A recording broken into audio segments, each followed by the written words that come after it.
Il me dit que c'est un puits qu'on a creusé chez lui. Et pourquoi? Parce qu'il n'a pas vu l'eau jaillir.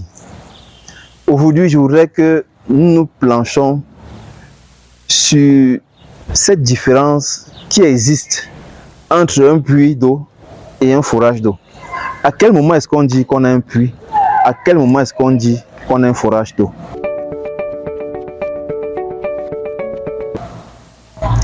Bonjour les amis et bienvenue sur ma chaîne.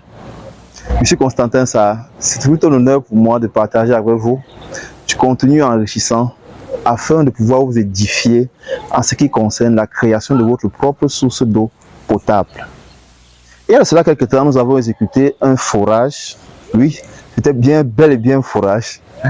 Et ce forage, c'était dans un socle rocheux.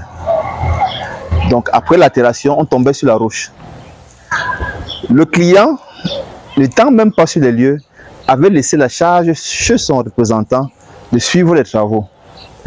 Lorsqu'on a fini de forer, le ravitaillement n'était pas très important parce que vous devez savoir, lorsque vous forez dans une roche, il y a d'abord ce qu'on appelle l'altération. Il y a d'abord la terre, ensuite on tombe sur la roche. Et c'est une roche qui était saine.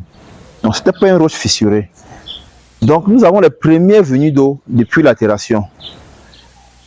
On a fini de forer et l'opérateur a dit je ne peux pas développer le forage présentement. Il faudrait qu'on laisse d'abord toutes les venues d'eau arriver dans le trou avant que nous ne développons le forage. Donc on a donc pris un rendez-vous avec le représentant du client. On est donc parti d'abord travailler ailleurs et ça a pris un peu de temps. Et chemin faisant, le client nous interpelle le service client de Haut Prix pour tous en disant vous avez exécuté un puits chez moi. Pourquoi vous êtes aussi malhonnête et malsain? Vous venez chez moi, vous exécutez un puits, vous avez fait un forage. D'habitude, lorsqu'on fait un forage, on voit comment l'eau jaillit partout. Et les chers de la clientèle se sont mis à rire en lui disant monsieur, vous savez combien est-ce qu'on a foré chez vous? On a creusé chez vous à près de 100 mètres de profondeur. Il dit oui, mais ça n'empêche. Le fait est que on n'a pas vu l'eau jaillir. Donc, on n'est même pas sûr de la profondeur que vous êtes en train de nous donner là. Les amis, aujourd'hui, je vais vous apprendre quelque chose. Ce n'est pas dans tous les forages que l'eau jaillit. Et retenez ceci. L'eau jaillit parce qu'on est en train de développer. Sinon, même pendant l'opération de forage, de foration, il y a toujours un peu de l'eau qui jaillit. Parce que l'équipement, l'atelier fonctionne avec de l'air. C'est-à-dire, à chaque fois qu'une tige est en train de descendre, c'est l'opérateur qui déclenche l'opération de soufflage pour pouvoir faire remonter les débris. Mais maintenant, si tu envoies un représentant sur le site qui n'est pas là en permanence, parce qu'il fait confiance aux opérateurs, comment est-ce qu'il va savoir que l'eau a jailli? L'eau a jailli de temps en temps. Bref, ça c'était une parenthèse. Mais je voudrais que vous compreniez ceci. L'eau ne jaillit pas dans tous les forages. Non. L'eau jaillit lorsqu'on est en train de forer en utilisant de l'air sous pression. Mais si on est en train de forer et qu'on utilise la méthode de lançage à l'eau, c'est-à-dire cette méthode qui est le plus souvent utilisée dans les sources sédimentaires pour ceux qui sont sur Douala, par exemple, ou bien pour ceux qui sont sur Cotonou, dans certains quartiers de Cotonou, ou bien pour ceux qui sont à Calavi, au Bénin, vous savez bien que là-bas, c'est le forage à la boue qu'on fait. Et lorsqu'on fait un forage à la boue, comment est-ce que tu veux voir l'eau jaillir? Comment est-ce que tu veux voir l'eau jaillir?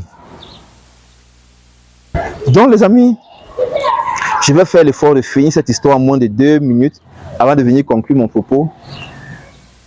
Il s'est donc fait que, après, nous sommes revenus pour développer le forage. Et lorsqu'on revient pour développer au fourrage, vous allez voir ce que ça a donné. Parce que j'ai dit au cinéaste de mettre les résultats qu'on a eu lors du développement. Mais la directrice des lieux était émerveillée. Parce que c'est une grande quantité d'eau qui sortait du trou, qui sortait du fourrage. Une quantité d'eau énorme. Énorme, les amis. Et maintenant, moi, j'ai reçu les vidéos. Et lorsque j'ai interpellé la directrice, parce que le client avait fini par nous manquer même de respect carrément, parce que vous savez, j'ai fait une vidéo sur la satisfaction client.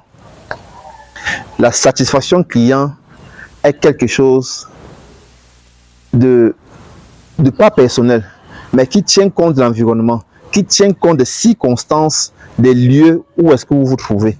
Si vous êtes dans un pays en guerre, comme au Pakistan, je ne sais pas s'il y a encore la guerre au Pakistan, mais auparavant c'est un pays réputé en termes de guerre, de troubles, ou bien si vous êtes en Irak, il est difficile de satisfaire les clients dans ces lieux-là, les amis.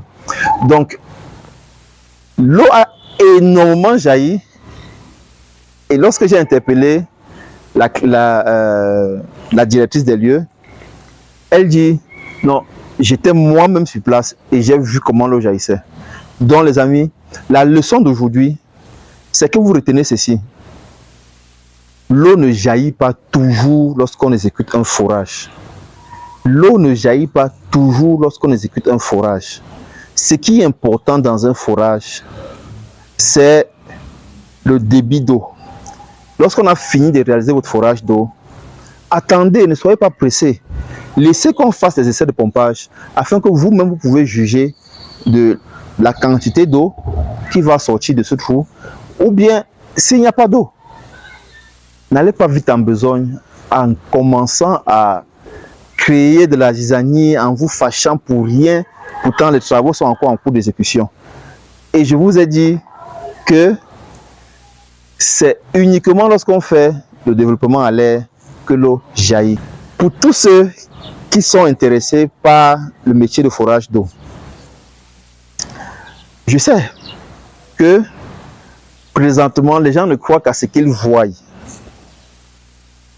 Nous allons enregistrer un instant de formation que nous allons vous montrer. Parce que nous sommes aujourd'hui à la 3e session de formation qui aura lieu à partir du 21 juillet 2023. Elle se fera en présentiel et aussi en ligne. Les coûts ne sont pas les mêmes pour cette formation en présentiel et cette même formation en ligne. Donc, vous qui êtes encore en train de réfléchir, qu'est-ce que l'enfant va faire? Vous ne savez pas, les enfants partent à l'école parce qu'il faut partir à l'école. Il faut arrêter ça, les amis. La clé qui ouvrait la serrure de l'emploi et par conséquent, la serrure pour avoir accès à l'argent a changé. Il y a de cela 50 ans, à peine tu avais le CEP ou bien le CEPE, qu'on te cherchait déjà pour que tu viennes travailler. Ce n'est plus comme ça aujourd'hui. Vous avez appris récemment en Côte d'Ivoire, les docteurs étaient en train de gréver. Docteur Bac+7 était en train de gréver, les amis. Donc, ne continuez plus à pousser les enfants à vouloir faire le cursus normal. Il faut arrêter ça. Ils vont finir et revenir encore rester avec vous à la maison pour que vous leur donnez encore de l'argent pour manger le matin, vous préparez encore pour qu'ils mangent. Il faut passer à un niveau supérieur. Et ce niveau supérieur-là, c'est quoi? C'est les formations pratiques concrètes que l'enfant lui-même peut commencer avec ce qu'on l'a appris à gagner des sous. Et surtout que nous proposons un accompagnement sur 6 mois. Donc les amis, n'hésitez pas à nous contacter tout de suite pour pouvoir inscrire vos enfants parce que nous n'avons pas beaucoup de place que nous offrons. La formation démarre le 21 juillet 2023. Top chrono, elle aura lieu à compter du 21 juillet 2023. Donc, voilà ce que je voulais partager avec vous aujourd'hui. Je vous reviens dans une autre vidéo, toujours aussi croustillante et pétillante. C'était Constantin Sarr. À la prochaine vidéo.